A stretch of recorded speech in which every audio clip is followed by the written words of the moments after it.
Have you ever encountered a Christian who makes the claim that all sin is equal? More than likely, if you live on planet Earth, you've encountered this type of flawed reasoning before. Before we begin dismantling this bullshit fucking logic, let me just say this. If you know anything about the Bible, you'll know that all sin is only the same and that it all leads to death. But that is not to say God views all sin on an equal level. He certainly does not. So let's begin. Number one, there are thousands of different kinds of sins, yet God put a premium on 10.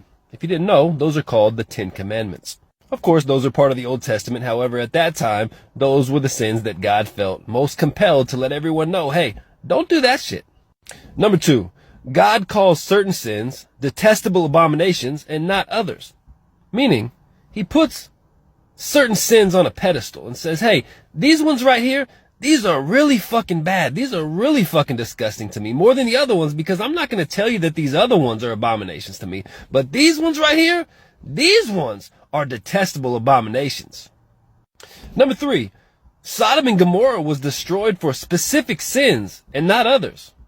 Meaning, God never burned and destroyed an entire city of people for cursing.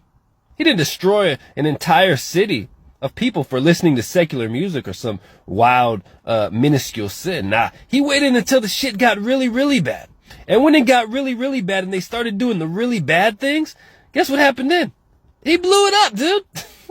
Number four, the Bible says that sexual immorality is an example of being different than all other sins because it's a sin against your own flesh. If you don't believe me, have a look at 1 Corinthians 6:18, and it says, flee from sexual immorality. Every other sin a person commits is outside of the body, but the sexually immoral person sins against his own body. So what God is saying here is that this is a different kind of sin. And I'll leave you with number five. Some sinners we are commanded to not even eat with or associate with, while other types of sinners are not mentioned. So once you start to understand biblical theology, you will stop buying into the lies of society. And these Christians that argue this shit over and over and over again with each other, they're just showing they don't even understand their fairy tale book. Their book is a goddamn joke, but on top of it being a joke, they don't even understand it. Maybe that's the problem. I'll see you soon. I'm the Atheist Killer, man. Stay safe. Peace.